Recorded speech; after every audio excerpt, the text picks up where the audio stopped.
শুভ সকাল বন্ধুরা, কেমন আছো তোমরা সবাই? আশা করি তোমরা সবাই খুব ভালো আছো, আমরা সবাই খুব ভালো আছি। তো আজকের সকালটা খুব সুন্দর সুন্দর একটা সকাল দিয়ে আজকের দিনটার সাথে সাথে আজকে ব্লগটাও শুরু করলাম। তো সঙ্গে থাকো, সাথে থাকো, দেখতে থাকো আজকে ব্লগটা। চলো তো সংসারের সমস্ত কাজকর্ম শুরু করে দিই। এদিকে দেখো, আমার কিন্তু আজকে সকাল সকাল স্নান করে নিয়েছি। যদিও খুব সকালে উঠিনি, যেহেতু আজকে শনিবার ছুটির দিন, মানে ছেলে স্কুল নেই, তাই কিন্তু উঠেছি একটু বেলা করেই উঠেছি। তো উঠে তো স্নানটা আজকে করে নিয়েছি, অনেক দিন পর আজকে উঠে সঙ্গে সঙ্গে স্নান করে নিয়েছি একেবারে। তো স্নান টান করে দেখো এখানে রান্নার জন্য এক তোড়জোড় শুরু করে দিয়েছি। তো ওদিকে ভাত অলরেডি বসিয়ে দিয়েছি, আর এদিকে আমি আলু চাড়াচ্ছি, এখানে আলু ভাতে দেবো বলে। তবে সকালবেলা উঠে কিন্তু আমাদের চা খাওয়া হয়ে গেছে, চা বিস্কুট আমি সকালে খেয়ে নিয়েছি। আর এখন যেহেতু ঘরের সমস্ত কাজই আমার হাজব্যান্ড আমাকে সাহায্য করে, তো অন্যান্য বাসি কাজকর্ম অতটা আমাকে হয়তো করতে হয় না। যখন যেদিনকে পারি সেদিনকে আমি হাজব্যান্ডকে হেল্প করে দিই, নাহলে ওই সমস্তটা সামলে নেয়। তো এখানে দেখো স্নান করে আজকে আমি পুজোও দিয়ে দিয়েছি। তো এখানে দেখো আলুগুলো ছাড়িয়ে নিচ্ছি, ছাড়িয়ে নিয়ে একটু কেটে নিচ্ছি, এগুলো আলু ভাতে দেবো বললাম। তো এদিকে দেখো আলু ভাতে মানে ভাত তো বসিয়ে দিয়েছি বললাম। তো দেখো এখানে ভাতের মধ্যে আলুগুলো ধুয়ে ভাতের মধ্যে এখানে দিয়ে দিচ্ছি। তো সকালবেলা আগে স্নানটা করে এসেছি, এসে বললাম ভাতটাকে হয়ে যায়, ততক্ষণ বসে এদিকে সবজি টবজিগুলো কেটে নিতে পারবো, তার জন্য আগে ভাতটা বসিয়ে দিলাম। আর এইদিকে দেখো ওখানে মানে হাজব্যান্ডকে বলছিলাম সবজি কাটতে, মানে পটল বলেছিলাম, পটল আমি ভাজবো, তো বলছিলাম চেঁচিয়ে দিতে, দেখো কীভাবে কেটে দিয়েছে, পটল পুরো ছাল একদম ছাড়িয়ে দিয়েছে। তো আমি এবার বললাম, তো পরেরটা দেখো, মানে পরেরগুলো আবার ওভাবেই করছে। যাওয়ার সময় কিন্তু বলে গিয়েছিলাম যে কীভাবে করতে হবে, ঠিক মতন শোনেনি বোধ হয়।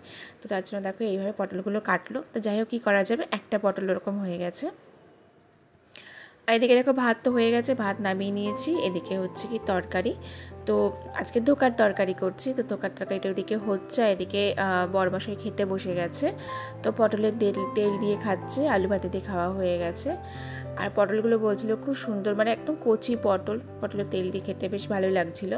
তো এদিকে পটলের তেল দিয়ে খাচ্ছে, আর ওদিকে দেখতেই পাচ্ছ তরকারিটা ফুটছে। তো আর দেখো এদিকে টিফিনটা মোটামুটি না, টিফিনটা পরে গুছিয়ে দিলাম, ছেলে কিছুটা গুছিয়ে দিল, আমিও কিছুটা গুছিয়ে দিলাম। আর এদিকে দেখো কথা বলতে বলতে মানে টিফিন গোছাতে বরের কিন্তু তরকারিতে ভাত খাওয়াও হয়ে গেছে। আর এইদিকে দেখো আবার রেডি হয়ে বর একটা নিচে চলে গেছে, তো বেরিয়ে যাচ্ছে। তো আমি আর নামিনি, তো ছেলে নেমেছিল দরজা দিতে। তো বর থাকতে থাকতেই আর কি ছেলেকে বলে দরজা দিয়ে একদম ওপরে উঠে যেতে। তো এই যে বেরিয়ে যাচ্ছে আর টাটা করে দিচ্ছে। আমি আর ছেলে এখানে মানে দেখি আর কি, যতদূর দেখা যায়। এখানে তো অনেকগুলো গাছপালা, খুব একটা বেশি ভালো দেখা যায় না, আগে বেশ পরিষ্কার দেখা যেত। তো যাই হোক, গাছপালা আছে, গাছপালার ফাঁক দিয়ে যতক্ষণ দেখা যায় আর কি, ততক্ষণ দেখতে পাই, ততক্ষণ দেখি। ওইখানে কেবল টাটা করে দেয়। তো এখন অফিস বেরিয়ে গেল। তো এখন বেলা বাজে 2টো, কিন্তু দেখো আজকে ওয়েদারটা কীরকম, সকালবেলাটা খুব সুন্দর ছিল, মানে হালকা রোদ ছিল। এখন দেখো মেঘ হয়ে গেছে ওয়েদারটা, একই শীতের বেলা, এরকম ওয়েদার থাকলে না ভালো লাগে না, একটু রোদ হলে না ভালো লাগে। তো দেখো, তো খাওয়া দাওয়া তো আমাদের একসাথে হয়ে গিয়েছিলো। তো আমরা দেখো না, একসাথে হয়নি, বর তো খেয়ে চলে গেলো, তারপর আমি আর ছেলে খেলাম আজকে। তো খেয়ে দেখো চলে এসেছি এখানে ছাদে গাছে জল দিতে। ছেলেকে বললাম গাছে একেবারে জল দিয়ে দাও, বিকেলবেলার দিকে হয় না, চট করে সন্ধে হয়ে যায়। তো এদিকে দেখো ও গাছে জল দিচ্ছে, আর আমি এদিকে জামা কাপড় যেগুলো মেলা ছিল সেগুলো তুলে নিচ্ছি। তো সব জামা কাপড়গুলো না শুকায়নি, ভিজে ভিজে আছে, যেহেতু বললাম রোদ্দুর করেনি, দেখতেই পাচ্ছ কীরকম মেঘ হয়ে আছে। তো যেগুলো শুকিয়েছে মোটামুটি সেগুলো তুলছিলাম, আর যেগুলো শুকায়নি সেগুলো সব উল্টে দিচ্ছিলাম।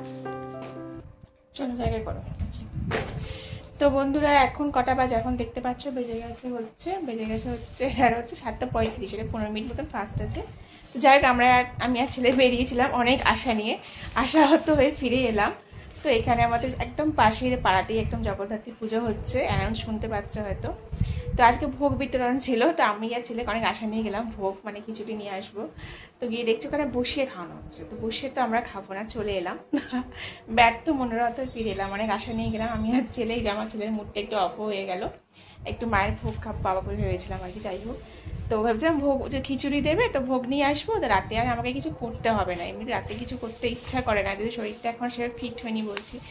তো এখন আমাকে আবার রাত্রেবেলা কিছু একটা করতে হবে। তো কী করবো বুঝতে পারছি না, আটা ময়দা দুটোই বাড়িতে, বারণ তো ফুরিয়ে গেছে, কিছুই আনা হয়নি, আনবে ওর বাবা। তো দেখি। আর রাতে ভাতও কিছু মানে ভাত তরকারি কিছু রাখা নেই, তাহলে আমাকে আবার এখন ভাত তরকারি রান্না করতে হবে, এটাই হচ্ছে ব্যাপার। ভোগ পেয়ে গেলে একটু ভালো হতো আর কি, রান্না করতাম। আর ছেলের এখন এই যে প্রজেক্টের কাজ করাবো, তো সোমবার দিন আছে, কি আছে, হ্যালোউইন ডে আছে, হ্যালোউইন ডের জন্য এই প্রজেক্টে বানাতে হবে, তো এসব নিয়ে বসছি এখন। এই যে ছেলে ছেলে সন্ধ্যা থেকে পড়াশোনাই করছিল, জাস্ট বেরিয়েছিলাম, ভোগ যে অ্যানাউন্স করছে, অ্যানাউন্সমেন্ট শোনা যাচ্ছে, তো গেলাম, তো ব্যর্থ মনোরথ হয়ে এলো। তারপর বলছে ওরা ভোগ মানে ভোগ বললো পেতে হলে বসে খেতে হবে, নিয়ে যাওয়া যাবে না, মানে নিয়ে যাওয়ার কোনো ব্যবস্থা নেই, মানে একজনকে দিলে তখন সবাই চাইবে আর কি, তো সে কারণে নিয়ে যাওয়ার ব্যবস্থা নেই। তো চলো, কি আর করা যাবে, কপালে না থাকলে আর কী হবে। তার ছেলেকে নিয়ে বসবো, ছেলের প্রজেক্ট তৈরি করবো, হ্যালোউইন ডে আছে, এসব তো মাস্ক তৈরি করতে হবে, তো সব তৈরি করবো। আর দেখি কি রান্না বান্না করবো, ওর বাবাকে ফোন করবো, বাবা কি খায়। সোমবার দিন আছে, তো চলো। হ্যাঁ, তার জন্য মাছ তৈরি করতে হবে এখন, তো চলো এখন রান্না বান্নার দিকে যাবো, কেকে তৈরি করে দিই। তো চলো আজকে এই পর্যন্তই, আবার অন্যদিন নতুন ব্লগ নিয়ে চলে আসবো।